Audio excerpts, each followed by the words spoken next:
Lab से निकल कर आया जहाँ पे कोई रिएजेंट नहीं आता था। बीते सालों में जो कॉस्ट ऑफ इनपुट है जिस हिसाब से बढ़ी है उसके रेशियो में जो हमारी आउटपुट कॉस्ट है वो नहीं आई है।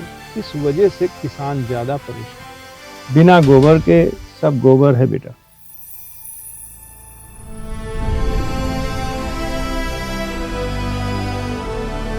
एक युवा जब एमएससी करने के बाद खेती को चुनता है तो दुनिया उसे रोकती है, उसके घर वाले उसको रोकते हैं, लेकिन उन्होंने खेती में नए प्रयोग करके एक नया मुकाम हासिल किया है। हम पहुंचे हैं यहाँ पे बहराइच में किसान जय सिंह के पास, जो केला और आलू की खेती करते हैं, नए नए प्रयोग करते हैं, प्रयोगधर्मी किसान हैं। उनका ये घर है। इसके बाद हम उनसे खेत में भी चलेंगे। तो आइए आपको दिखाते हैं कि इनकी कहानी क्या है, कैसे वो खेती में क्या क्या करते हैं, कैसे करते हैं। सारा कुछ आपको मिलेगा इस वीडियो में।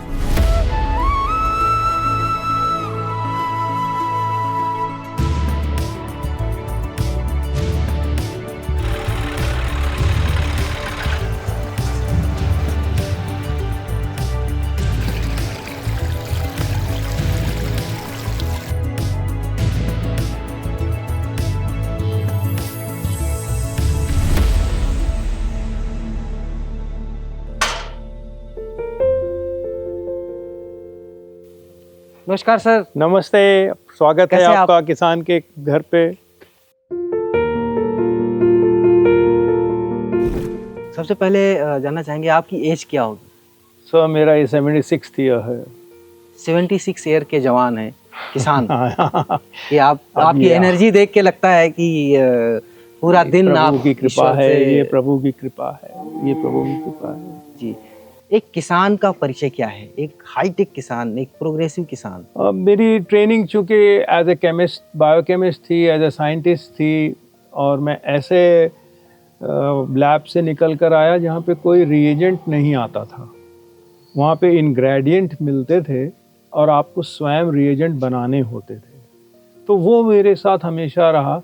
किसी काम को भी नया करना है तो बहुत छोटे पैमाने पे करना है, और उसके जितने मॉड्यूल्स आप ले सकते हैं उनको करिए, और फिर जब आपको कामयाबी मिले तो फिर उसे एक पर्टिकुलर चीज़ को पकड़ कर बैठ जाए। 72 में पास आउट किया बायोकेमिस्ट्री से एमएससी, और उसके बाद कुछ हालात ऐसे हुए कि मेरे लिए यूँ कहना चाहिए the future has in store for me this agriculture, और इस वजह से मैं यहाँ पे आकर के जुड़ा। और उस समय जो खेती होती थी ट्रेडिशनल तौर से वही करता रहा कुछ सालों तक। धीरे धीरे, क्योंकि बदलाव लाना बड़ा मुश्किल होता है।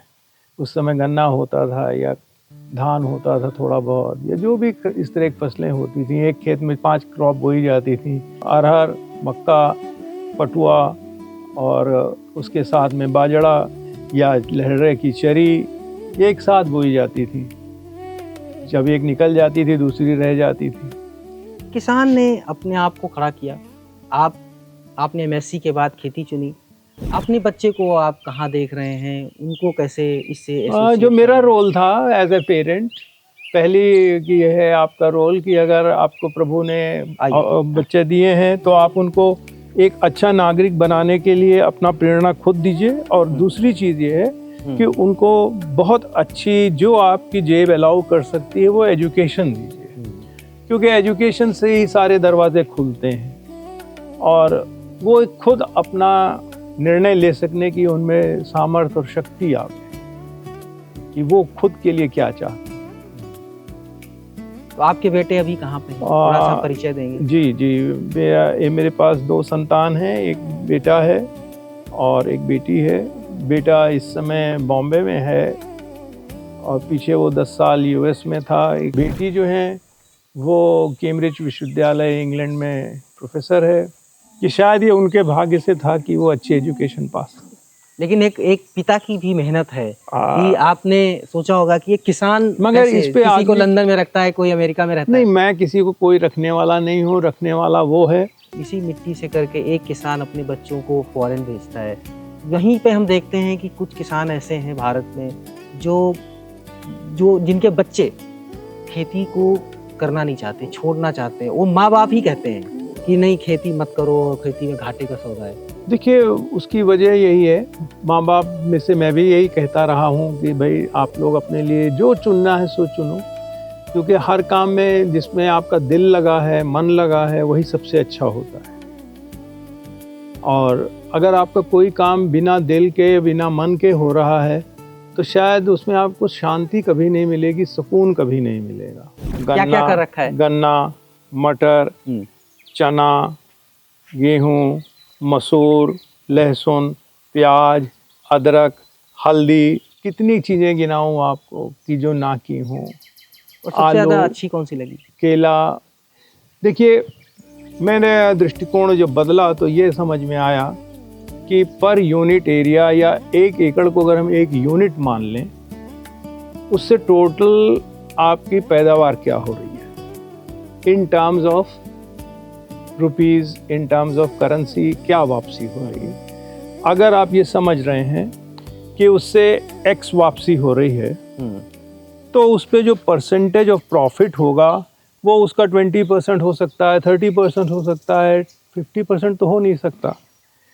तो अगर ये एक्स अमाउंट 2x अमाउंट हो जाए, 4x अमाउंट हो जाए, से अगर कोई 10,000 रुपये एकड़ की क्रॉप है और कोई 1,00,000 रुपये एकड़ की क्रॉप है, तो आपको अगर जो फ़ायदा होने वाला है वो शायद उसका बड़ा सम आपके पास आने वाला है।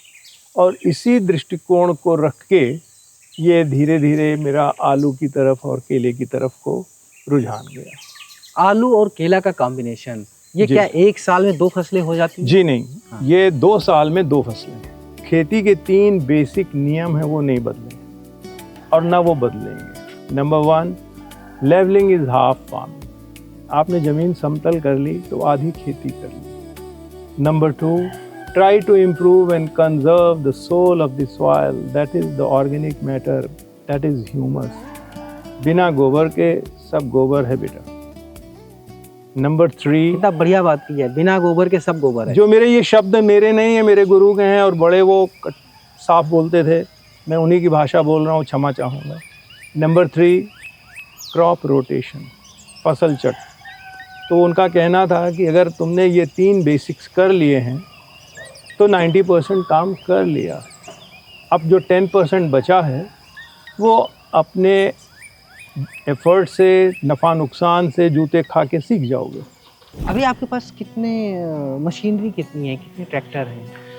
सर, मेरे पास में टोटल मिला के 5 ट्रैक्टर्स हैं। अच्छा जी, 2 छोटे ट्रैक्टर्स हैं। और सारा कुछ आप अकेले मैनेज करते हैं? जी, मैं तो कुछ करता नहीं हूँ, ये तो सब डिवाइडेड है वर्क, सबको रिस्पॉन्सिबिलिटीज फिक्स्ड हैं, वो अपनी मॉनिटरिंग तो आप? हाँ, नेचुरली तो करना, वो भी इम्पोर्टेंट है। आपकी सफलता का राज क्या है? किसी भी यूनिट की या ऑर्गेनाइजेशन की सफलता का राज उसके निहित सिद्धांतों पर होता है और उसको जो उसके टीम की सपोर्ट होती है उस पर डिपेंड करता है। अगर आपको आपकी टीम की सपोर्ट नहीं अच्छी है या उनके चेहरों पर काम करने वालों के तनाव है, तो आपको कुछ नहीं मिलेगा। तो वो तनाव कैसे दूर करते हैं? किसान के ऊपर तो वैसे ही तनाव रहता है। उसका मेरे गुरु का बहुत सिंपल फंडा था जो आज तक मैंने कभी तोड़ा नहीं है। मजदूर को बिना पानी पिलाए खुद पानी मत पीना बेटा। वो आज भी आप अप्लाई करते हैं? आज तक कभी टूटा नहीं। तो मजदूर आपको मिल जाते हैं? गाँव में रहता है कि लेबर मेरे का पास कोई मजदूर नहीं है, मेरे पास जो है वो मेरे अंग हैं। मैं एक सर की भूमिका निभाता हूँ, वो सारे इस जिस्म के अंग।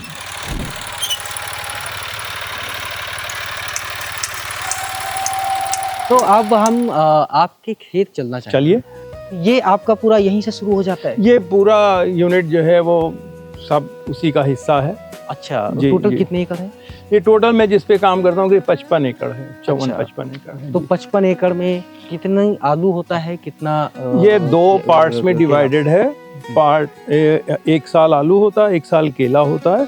करीब 25 एकड़ मेरा रोटेशन रहता है आलू का और 25 ही एकड़ वो चला जाता है केले में उठ करके। कुछ अगर मैं पूछूं सर कि 1 साल में क्या एक किसान का, जी, एक आप जैसे किसान का, आपका मतलब जी जी कितना टर्नओवर होगा खेती से? कभी उसका आंकड़ा निकाला? जी जी, आंकड़ा निकाला है, आंकड़ा निकलता है। ये वैरी करता रहता है और ये डिपेंड करता है कि अब तो आप आलू और केले पे ही स्टिक कर रहे हैं। मेनली वही करता हूँ। मगर प्राइस लाइन चूंकि आपके कंट्रोल में नहीं है, एवरेज प्राइस लाइन कंट्रोल में है नेचर के, वो आपके कंट्रोल में नहीं होती है। तो मैं कुल मिला करके ये कह सकता हूँ कि इतना पैसा प्रभु देते हैं कि नेक्स्ट फसल को चलाने में कभी दिक्कत नहीं आई। लेबर का विशेष ध्यान रखते हैं भाई, वो हमारा अंग है, उसके बिना हम बेकार हैं। रोज कितने लेबर? नमस्ते बच्चे। अरे साहब 30 आदमी 40 आदमी तो रोज रहते ही रहता है। केले में आप क्या खास करते हैं? ये थोड़ा सा फील्ड बिल्कुल अलग है, थोड़ा नीट एंड क्लीन है, साफ सुथरा है। केले का मेन चीज, केले की खास चीज, मेन चीज यही है, आपको जान के बड़ा तो आश्चर्य होगा कि ऑलमोस्ट ये अभी तक के फर्टिलाइजर फ्री फील्ड है। अच्छा जी, कोई इसमें ऑलमोस्ट इन द सेंस कैसे कि मेरा एक मानक है कि जो मैंने अपने तजुर्बों से इवॉल्व किया कि कौन सा केला कब किस टाइम पर फ्रूट आउट होगा तो बेस्ट होगा, और उसको उस स्टेज पे लाने के लिए उसकी 15 सितंबर, 15 अक्टूबर, 15 नवंबर को क्या ग्रोथ नेक हाइट होनी चाहिए। अच्छा, आपका पूरा चार्ट रहता है? जी जी जी, मतलब तो, पूरा एक ग्राफ रहता है। अगर ग्राफ से ऊपर नीचे हुआ तो क्या करेंगे? तो जो पौधे ऊपर जा रहे हैं उनको हम कंट्रोल कर सकते हैं। जैसे ये लंबा है, ये तेज हो गया है, तो इसको आप हाथ रोक सकते हैं। सारा बराबर ही होना चाहिए, जो जा रहा है उसको जाने नहीं देना। जितना आप यूनिफॉर्मिटी ला पाएंगे उतना आपको कामयाबी ज़्यादा अच्छी आएगी, उतनी यील्ड ज़्यादा अच्छी आएगी, उतना कीड़े नुकसान कम करेंगे। केले में किसान क्या क्या ध्यान रखे?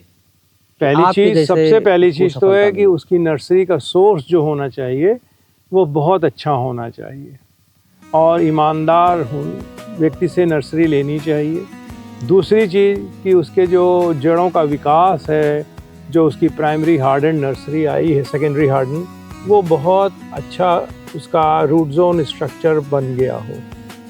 तीसरी चीज़ वो कोकोपीट में आनी चाहिए और यहाँ आकर के बिना डिस्टर्ब हुए वो आपको लगानी चाहिए। क्या आप यहाँ से नर्सरी देते भी हैं? नहीं सर, नहीं, ये हम लोग नर्सरी नहीं देते हैं। ये तो कंपनियों का काम है नर्सरी बनाना, रेडी करना। जी, ये उनका काम है। और यहाँ से केवल हम जो फल निकलता है उसकी ही बिक्री करते हैं। आप केले की मार्केटिंग कैसे करते हैं? केला तैयार होने पर काट करके हम दिल्ली के आसपास NCR जोन में साहिबाबाद है, साहिबाबाद में मैं पिछले 8-9 साल से केला बेच रहा हूँ एक सज्जन के थ्रू। उसके पहले जब तक कि दिल्ली में मेन बाज़ार में केला बिकता था तो वहाँ केला गोदाम के नाम से जगह विख्यात थी, वहाँ पे भी बेचता था। अब बीच में सब वो सिस्टम ब्रेक हो गया है, अब डायरेक्ट लोग परचेज़ गोदाम वाले ज़्यादा कर रहे हैं और इस तरह से जो एक सिस्टम बना हुआ था कि आढ़त मंडी, वो दिल्ली का करीब करीब ख़त्म हो चुका है। केले की बात हो गई, अब हम जयसिंह सर के साथ में इनके आलू के फील्ड में जाएंगे और देखेंगे कि आलू में इन्होंने क्या खास किया है। सर, ये आपका आलू का फील्ड है जी, तो जो 25 एकड़ में आपने लगाया जी है। जी, ये कौन सा, कितने तरीके का आपने? मेरे पास में बेसिकली 2 तरह का आलू लगा हुआ है। यहाँ पे पूरब जिस एरिया में हम लोग हैं, यहाँ पे लाल आलू की चलन है, सफ़ेद कोई पूछता नहीं है। सर, आप आलू पैदा तो करते हैं, अच्छा पैदा करते हैं, उसका मैनेजमेंट, उसकी मार्केटिंग कैसे करते हैं? जब आलू आपका मार्च में तैयार होता है उस समय हमको ये देखना रहता है कि हमारे मार्केट क्या है, कैसी चल रही है, और यील्ड आपकी, अगर आपने ठीक ठाक काम किया है और राम जी की कृपा रही, नेचर ने आपका साथ दिया है, क्योंकि हर कोई फसल नेचर पैदा करती है, राम जी पैदा करते हैं, अल्लाह मियाँ पैदा करते हैं, कोई नहीं करता, ये वहम निकाल देना चाहिए इंसान को। तो अगर ठीक ठाक आई है और बाज़ार ठीक ठाक है तो उसको ये देखना है कि उसने क्या खर्चा लगाया है। नॉर्मल कॉस्टिंग जो आज के समय में आलू की आ रही है वो 70,000 से 80,000 रुपये एकड़ से कम नहीं आती है, अगर बीज का सोर्स आपका अपना निजी है। अगर आप बाहर से ख़रीद के बीज ले रहे हैं तो ये कॉस्ट कुछ भी बढ़ के हो सकती है, 1,20,000, 1,30,000 भी हो सकती है, क्योंकि 45 रुपये किलो से अच्छा आलू कम कोई बीज देता नहीं कंपनी वाला। और अगर आपको ये आलू 120 ही क्विंटल पैदा हो, 100 ही क्विंटल पैदा हो, और सपोज़ कीजिए 1400 रुपये में बिक रहा है, तो 1,40,000 की आपको मार्च में अगर बिक्री मिल रही है तो मेरी कोशिश ये रहती है कि मैं पहले पूंजी अपनी वापस ले आऊँ। बेसिकली आलू है या इस तरह की जो कच्ची सब्जियां होती हैं वो पानी होती हैं। कल पता नहीं होता कल क्या होगा, इतना बड़ा भारत है, इतना लो प्रोडक्शन, इतने स्टोरेज हो गए हैं। तो मेरी पहली कोशिश होती है कि आपकी पूंजी वापस आ जाए। इसलिए मैंने इस साल भी जो अपनी करीब 55% प्रोड्यूस थी वो मार्च में ही सेल कर ली थी। बाकी स्टोर रखी हुई थी, हालांकि वो रेट नहीं मिले स्टोर रखने के बाद। तो कुछ बीज में बिक गया, कुछ अपने खाम में लाना ही लाना था। बीज में 15% जो होता है करीब बीज में आ जाता है, लग करके 12-15%। खबरों में आता रहता है कि किसानों को क्लाइमेट से लेके मार्केट और बहुत सारी चीज़ें परेशान रहते हैं, उनकी उनकी समस्याएं नहीं कम होती, सरकार को सपोर्ट करना चाहिए, तरह तरह की चीज़ें। एक किसान बनके आप कैसा महसूस करते हैं? बेसिकली मेरा मानना ये है, सरकार कहाँ से सपोर्ट करेगी? टैक्स पेयर मनी से तो सपोर्ट करेगी। किसान के सरकार के पास अपना तो कुछ है नहीं जो लाके दे देगी। किसी टैक्स पेयर मनी का पैसा काट के वो आपकी झोली में डालेगी। और मार्केट तो दो ही चीज़ पे चलती है, एक डिमांड एंड सप्लाई। तो अगर डिमांड कम है, प्रोडक्शन कम आई, तो प्रोड्यूस आपकी कम हुई तो आपकी डिमांड बढ़ जाएगी। अगर डिमांड आपकी ज़्यादा नहीं कम आई है और प्रोड्यूस ज़्यादा आ रही है तो घट जाएगी। तो इन चीज़ों को आपको ध्यान रखना चाहिए। एक सर्टेन एक्सटेंट के बाद में सरकार भी मजबूर है कि वो सपोर्ट नहीं कर सकती। अपेक्षा करना हमारा शायद ज़रूरत से ज़्यादा। हाँ, ये ज़रूर मैं कहूँगा कि बीते सालों में जो कॉस्ट ऑफ इनपुट है जिस हिसाब से बढ़ी है, उसके रेशियो में जो हमारी आउटपुट कॉस्ट है वो नहीं आई है। इस वजह से किसान ज़्यादा परेशान है। जी, अब एक चीज़ बताइए सर कि एक किसान, एक इनोवेटिव किसान जय सिंह जी, भारत के जो किसान ऐसे हैं जो या खेती में आना चाहते हैं, आप अपने अनुभव से उन्हें क्या सलाह देना चाहेंगे? मेरे अनुभव से उनको पहली सलाह ये है कि अगर उनका जिस ज़मीन पे वो काम करने जा रहे हैं, वर्किंग एरिया इतना बड़ा नहीं है कि उनको उनकी अपेक्षा के अनुसार वापसी दे सके, तो उनको नहीं आना चाहिए। और अगर वो एरिया इतना बड़ा है और साधन है उनके पास, तो आने में कोई बुराई नहीं है। सीना सामने करके और आना चाहिए और काम करना चाहिए। चैलेंजेस आते हैं हर फील्ड में, इसमें भी है चैलेंजेस, और ये चैलेंज से ओवरकम भी करना उनको सीखना चाहिए।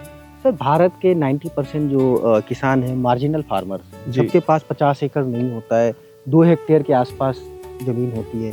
कहीं ऐसा तो नहीं कि फिर ये आपका इंटरव्यू देख के वो डिस्करेज हों कि भाई हमारे पास ज़मीन ही नहीं है, हमें तो जाना ही नहीं चाहिए? क्या बहुत सारे इंटरक्रॉपिंग, मल्टी लेयर फार्मिंग, इस तरीके के बहुत सारे मॉडल्स हैं, क्या उनको अप्लाई किया जा सकता है?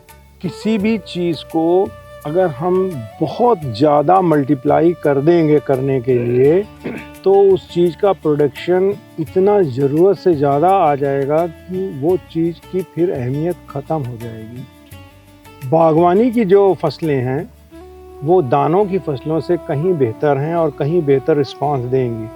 छोटी ज़मीन वालों को बागवानी की फसलों पे कंसंट्रेट करना चाहिए और बागवानी की ही फसलों से ही उनका उद्धार हो सकता है। जी, बहुत बहुत शुक्रिया सर हमसे बात करने के लिए। तो ये जय सिंह जी से हम बात कर रहे थे, उन्हीं के फील्ड पे आलू का आपने देखा, उसके पहले हमने केले की खेती देखी। ये इन्होंने पढ़ाई करने के बाद खेती को अपना पेशा चुना। तो इनसे आप कैसा, आपने इनके जो थॉट्स हैं, इनकी जो खेती है उसके बारे में आप कैसा सोचते हैं, हमें कमेंट करके ज़रूर बताएं। और साथ में अगर आपके आसपास कोई ऐसा किसान है वो अच्छी खेती करता है, तो वो उनके बारे में भी हमें बताइए। हम उन तक जाएंगे और हमारी जो ये यात्रा है, जो हमारी कोशिश है कि ऐसे प्रोग्रेसिव किसानों को हम एक सीरीज़ में आप तक दिखा पाएँ, जिससे कि किसान की परिभाषा जो है बदली जाए। किसान जो खेती कर रहा है, जो बताया जाता है कि किसानी घाटे का सौदा है, उस चीज़ को कैसे, उस परसेप्शन को चेंज किया जाए। मनीष मिश्रा, गाँव कनेक्शन।